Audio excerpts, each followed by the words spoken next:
और डॉक्टर मनोज, यहाँ पर भी एक ये तस्वीर निकल के आती है कि हम लोग कई बार बहुत सारे दुश्मनों की चर्चा करते हैं। ये तो खैर अदृश्य दुश्मन है ही, और डायबिटीज अपने आप में बहुत बड़ा दुश्मन है। और उसका इसमें बहुत प्रोमिनेंट रोल है कि डायबिटीज पेशेंट के साथ में ये वाली दिक्कतें ज्यादा आने वाली हैं। और भी जो बीमारियां इस तरह की होती है, जो कोमोर्बिडिटीज होती है, उनका इसमें रोल है कुछ?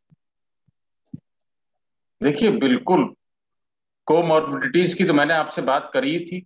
हम्म। उसमें जो है ऑलरेडी जो है लड़ झगड़ कर बॉडी अपनी काफी क्षमता जो है वो डाउन कर चुकी होती है।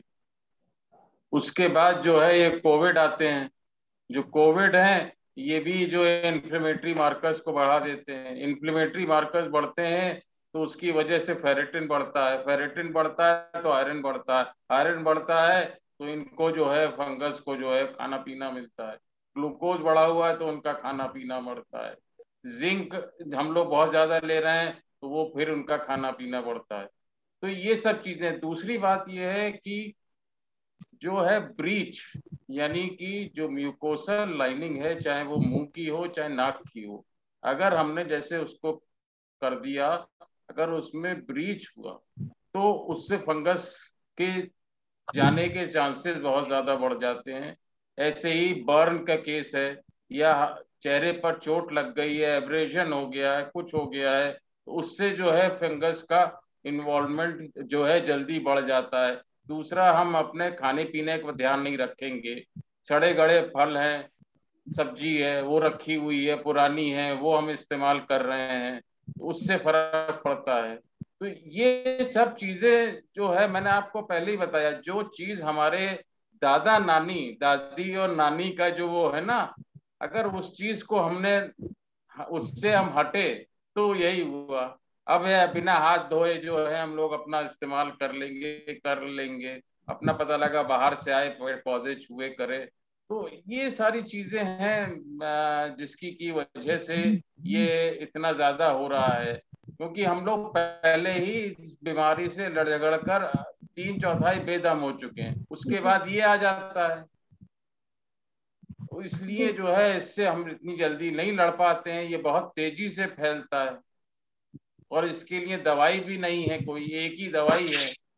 और, और वो भी बड़ी मुश्किल से मिलती है, और वो भी बड़ी जुडिशियसली यूज करनी है हमको। हम्म। क्योंकि जो है अगर ज्यादा उसको यूज कर लेंगे तो वो और हमारे ऑलरेडी कॉम्प्रोमाइज्ड अंगों पर असर करेगी।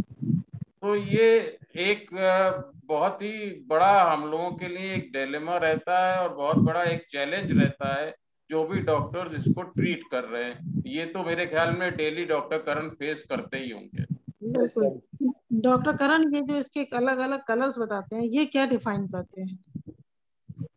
मैम कुछ नहीं मैम, ये ओके। कलर्स की कोई नहीं। वैल्यू नहीं है। Yellow yellow and white is the initial stage of the fungus. जब फंगस आता है थोड़ा व्हाइटिश रहता है, थोड़ा और प्रोग्रेस करता है, येलोइश हो जाता है। Black is the terminal stage, जब ब्लड सप्लाई पूरी खत्म हो जाती है उस एरिया की, जैसे ब्लैक टर्मिनेट या ब्लैक नेजल म्यूकोजा या ब्लैक साइनसिस या ब्लैक कोटिंग, ये एक हार्ड कोटिंग फॉर्म कर देता है पूरे एरिया में, and this represents a very advance form of the disease.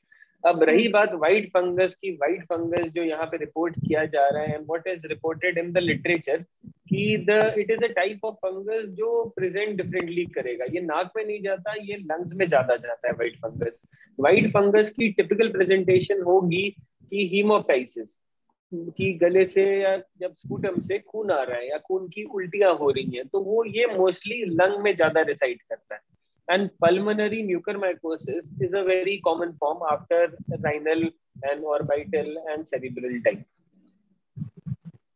तो पर ये इसकी भी कोई लो, यस सर। जी, डॉक्टर साहब ये भी बताइए कि एक पेशेंट है जो कि कोविड का पेशेंट है, उसकी रिपोर्ट नेगेटिव आ चुकी है, वो नॉर्मेंसी की तरफ आ गया है, तो कितने दिन तक का ये रिस्क है कि फंगस उसको हो सकता है? कोविड होने के बाद जो हम लोगों ने ऑब्जर्व किया है ma'am, from day 10 to day 50, एक महीने के बाद तक रिस्क रहता है। इसीलिए जो हम एडवोकेट करते हैं कि serial nasal endoscopy, this is the fastest and the easiest way. उसके बाद एक ही टेस्ट बचता है, एमआरआई स्कैन। एमआरआई स्कैन आप जानते हैं मैम काफी एक्सपेंसिव है और हर जगह अवेलेबल भी नहीं है। हमारे लखनऊ में तो हम फॉर्चुनेट है कि हम लोग के लिए अवेलेबल है, but all over Uttar Pradesh कहाँ एक अच्छा MRI स्कैन गैडोलोनियम कॉन्ट्रास्ट का अवेलेबल होगा? तो CT स्कैन की मैम 0 वैल्यू है। CT स्कैन नाक में कुछ भी नहीं पकड़ सकता सिर्फ हड्डियों के अलावा, और ये फंगस हड्डियों के पीछे छुपा रहता है, हड्डियों में बिल्कुल एंड वाली स्टेज में छुपता है जब हम कुछ भी नहीं कर सकते।